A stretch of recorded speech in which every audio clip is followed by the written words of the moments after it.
Hello पानी जिसको प्यास है तो ले लो ज़्यादा। हाँ ठंडा पानी है ना वो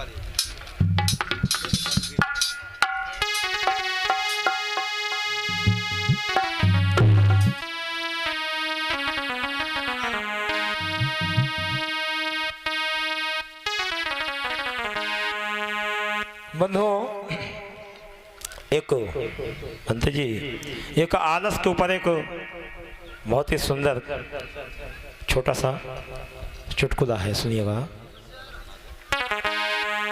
आलस, जैसे कि जब हम साधना करने के लिए जाते हैं तो आलस सब कुछ दूर हो जाता है, सही हो जाता है, शरीर जो है बिल्कुल अंदर से बिल्कुल सही सलामत हो जाता है। आलस जिस व्यक्ति को आ जाए, आलस व्यक्ति को कहां से कहां पहुंचा देता है। बहुत ही सुंदर चुटकुला है, आप लोग सुनिएगा।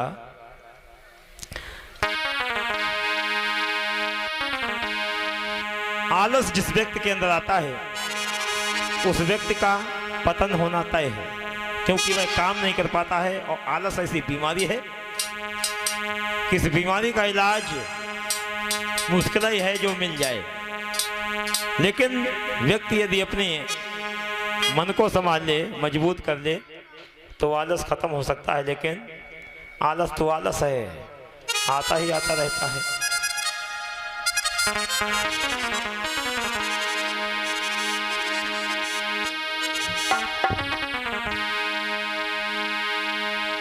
तो आलस किस तरह बुरी होती हम सबको आज बताते हैं, और समझना चाहो समझ लियो, हम इसी तरह समझाते।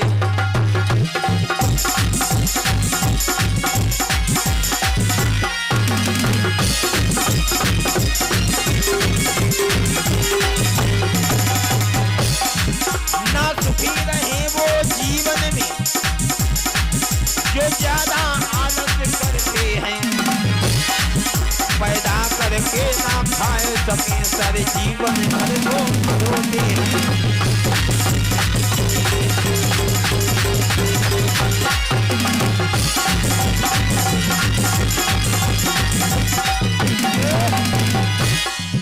आलस किस तरह की बुरी बला है, आलस आदमी को कहां से कहां पहुंचा देता है।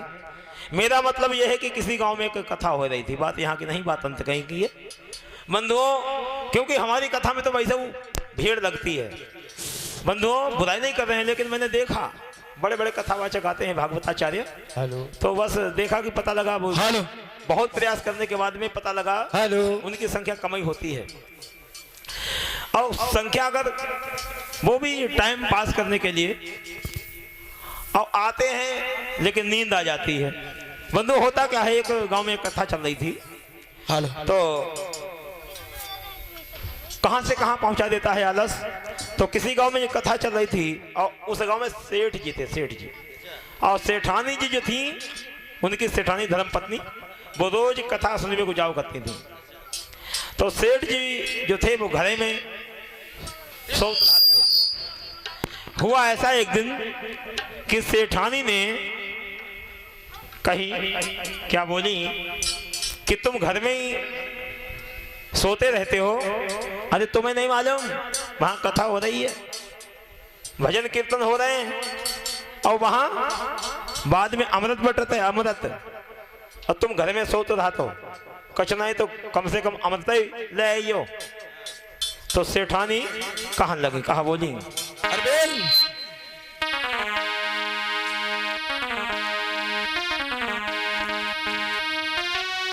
तो सेठानी तब यूं कहने लगी, तुम घर में लेटे रहते हो, अब पूजा भजन नहीं करते, अरे होती कथा न जाते।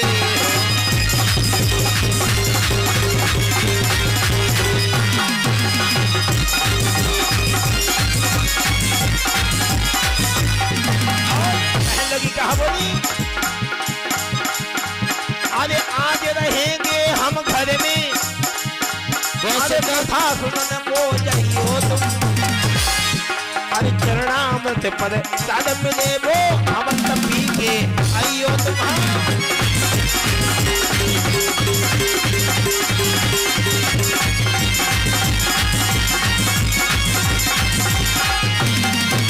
आज सेठानी अपने पति से कही कि तुम बेमतलब में घर में घुसे रहते हो और वहां अमृत बट रहा है, कथा हो रही है, भागवत हो रही है, जाओ कुछ न पुण्य कमा लियो, कुछ ज्ञान की प्राप्ति कर लियो और कुछ न तो अमृत ही बटता है, अमृत ले आइयो। सेठ जी ने मन में विचार किया कि अमृत लिए कहाँ है, चलो ठीक है।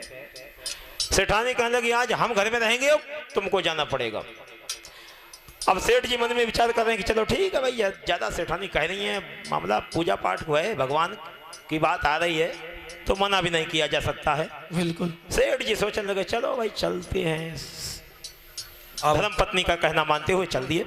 लेकिन मन में विचार किया कि ये अमृत बटत है, याद आया बंधुओं, व्यक्ति किसी न किसी लालच में आता बनते जी, या फिर सोचे कि बढ़िया बढ़िया प्रसाद खाने को मिलेगा, अमृत यानी कि चंदा वो क्या कहते पंचामृत मिलेगा।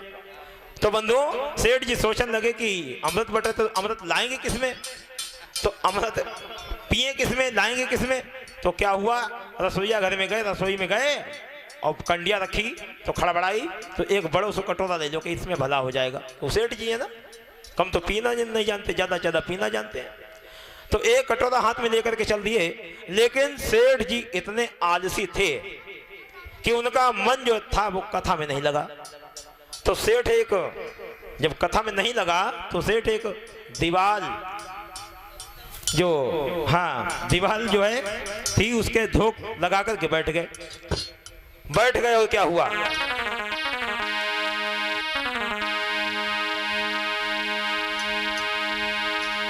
कि दीवार किनारे बैठ गए, तब लीनी धोख लगाई है।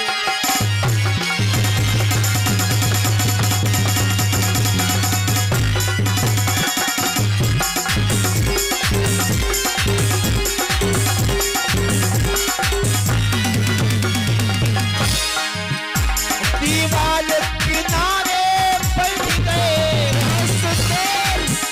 तब लीनी धोख लगाई है। चार मिनट तब जगती रहे, तब सेठ गए दुतियाई है।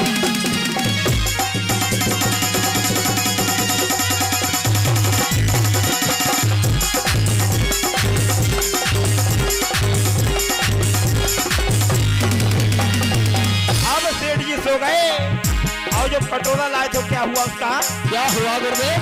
पेट तो मोटा हाई है, हाँ हाँ, छाती पे कटोरा रखली हो, छाती पे कटोरा रखली हो। उन्होंने कथा नहीं सुन भाई, कथा खत्म गए लोग सभी ना सेठ समझ।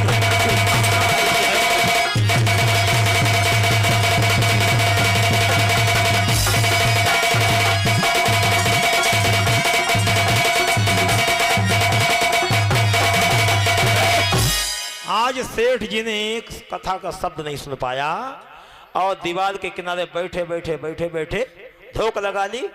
धीरे धीरे पीछे खिसकते हुए जा रहे, धोख लगा लेते हैं और धोख लगाते हुए उसके बाद थोड़ा समय व्यतीत होता है तो नींद आ जाती है। जब नींद आ जाती है मेरे बंधु, होता क्या है, जब कथा संपन्न होती है, प्रसाद वितरण हो गया, अब वो उन्होंने एक शब्द नहीं सुन पाया और आगे चल करके क्या हुआ देखा होगा आप लोगों ने, जब प्रसाद वितरण होता है तो प्रसाद कुछ जमीन पे गिर जाता है और जमीन पे गिरने के बाद में जब पब्लिक सभा चली जाती है तो उसके बाद में कुत्तों का आगमन होता है। जब कुत्तों का आगमन होता है तो उस प्रसाद को कुत्ते ग्रहण करते हैं। ऐसा होता है क्योंकि फैल भी जाता है, सबको मिल जाता है। हुआ क्या वही हाल, लेकिन क्या हुआ, हेलो क्या हुआ गुरुदेव? सोई रहे सेठ दीवान तले, एक कुत्ता ने टांग उठाई। बहुत सुंदर। कटोरा जो है वो छाते के ऊपर रख दिया, हाँ सोई गए। और क्या हुआ? क्या हुआ गुरुदेव? अरे करीब पेशाब कटोरा में वो भागो पूछा हिलाई है।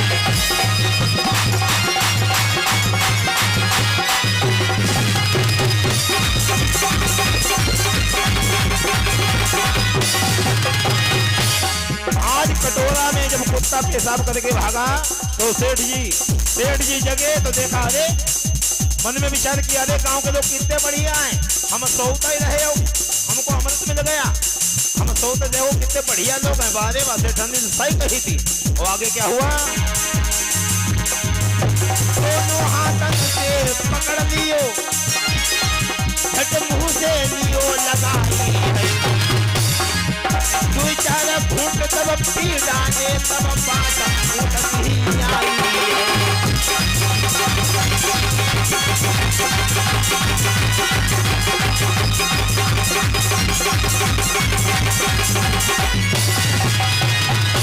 आज हुआ क्या है? सेठ जी जो हैं सोते रहे, कटोरा में अमृत पता लगा, पहले एडवांस में देखा, जब जगे तब देखा, अरे ये तो अमृत है। अरे बारे वाह, गांव के लोग कितने बढ़िया हैं, यहाँ भागवत वास्तव में चल रहे, बहुत बढ़िया लोग हैं, धार्मिक लोग हैं, धार्मिक प्रवृत्ति के लोग हैं, और हमको कटोरा में प्रसाद दे दो, जगाओ भी नहीं कि सेठ जी सोए रहे, डिस्टर्ब नहीं करना है।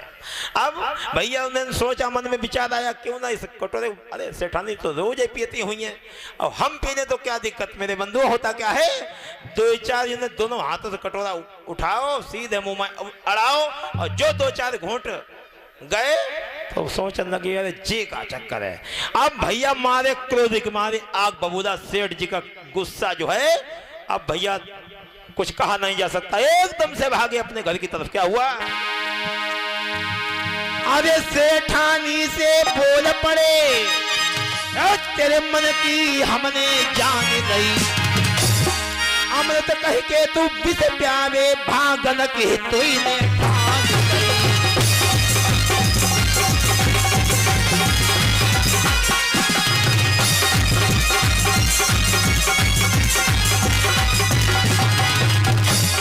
आज सेठ जी गुस्सा के मारे आग बबूला हो जाते हैं और कहा, अरे सेठानी, वहां अमृत बटते अमृत, वहां विष जहर बटते जहर, तुझे नहीं मालूम? मुझे ऐसा दिखाई देता है कि तूने और किसी के साथ हिसाब किताब कर लिया होगा, भागने की तूने ठान ली मन में। क्या हुआ?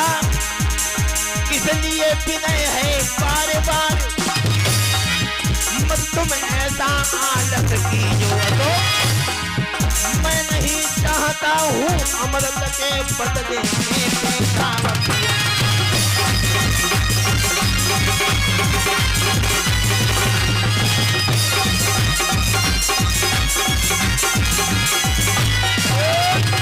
बोले बुद्ध भगवान की। तो आदर्श व्यक्ति को कहां से कहां पहुंचा देता है, इस छोटे से चुटकुले के माध्यम से बताया। और भगवान बुद्ध भी आलस के विषय में बहुत कुछ बताते हैं। बंधुओं,